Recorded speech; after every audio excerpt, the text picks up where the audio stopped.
साल था 1947। देश को आजाद हुए 50 साल हो चुके थे। देश अभी भी सामाजिक कृतियों से गुजर रहा था। दलितों की हालत अभी भी अच्छी नहीं थी। उनको अभी भी भेदभाव का सामना करना पड़ रहा था। उस समय सीपीएम के हरकिशन सिंह सुरजीत ने ये आइडिया दिया कि भारत में इस बार दलित राष्ट्रपति होना चाहिए। ये देश के 50 साल पूरे होने पर देशवासियों के लिए एक बड़ा तोहफा हो सकता है। भले ही इससे कुछ ज्यादा फर्क ना पड़े, लेकिन पॉलिटिक्स में सिंबोलिज्म का बहुत ही महत्व होता है। लगभग सब पार्टियों ने के.आर. नारायणन के नाम पर मोहर लगा दी। अब मानो चुनाव जैसे सिर्फ एक औपचारिकता थी, वैसे उनका सामना टी.एन. सेशन के साथ था, जो बोलते थे कि मैं नाश्ते में पॉलिटिशियंस खाता हूं, जिन्होंने इलेक्शन कमीशन को एक पावरफुल इंस्टीट्यूशन बनाया था। 1997 में के.आर. नारायणन भारत की आजादी के 50 वर्ष पूरे होने पर देश के सबसे ऊंचे पद पर काबिज होते हैं। केरला के कोट्टायम में जन्मे नारायणन बचपन से ही बहुत ही मेधावी थे।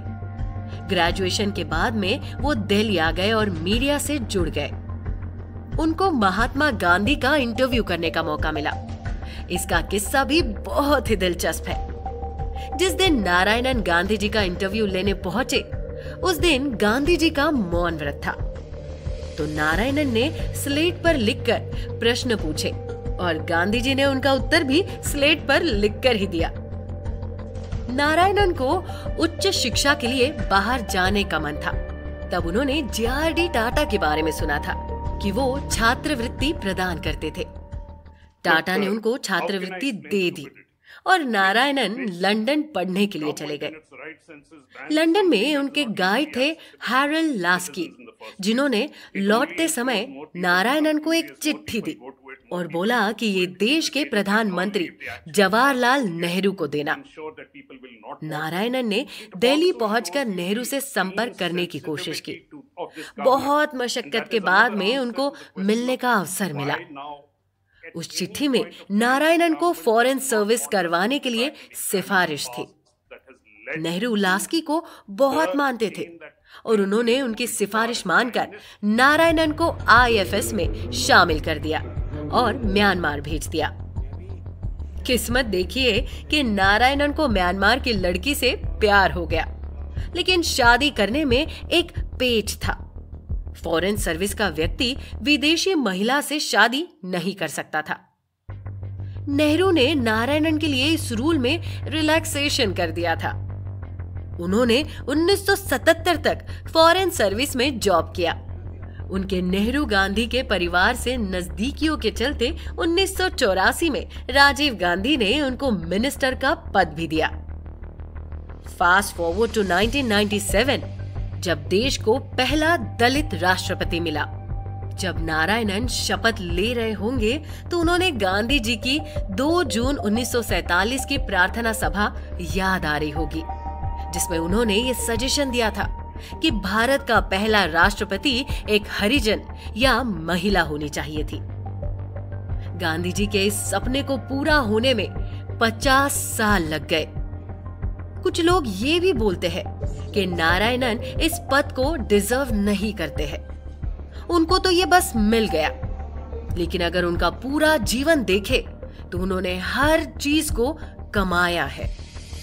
राष्ट्रपति बनने पर उनकी वाइफ, जिनका नया नाम उषा रखा गया था, वो पहली विदेशी महिला बनती है जिनको भारत की फर्स्ट लेडी होने का सौभाग्य मिला था।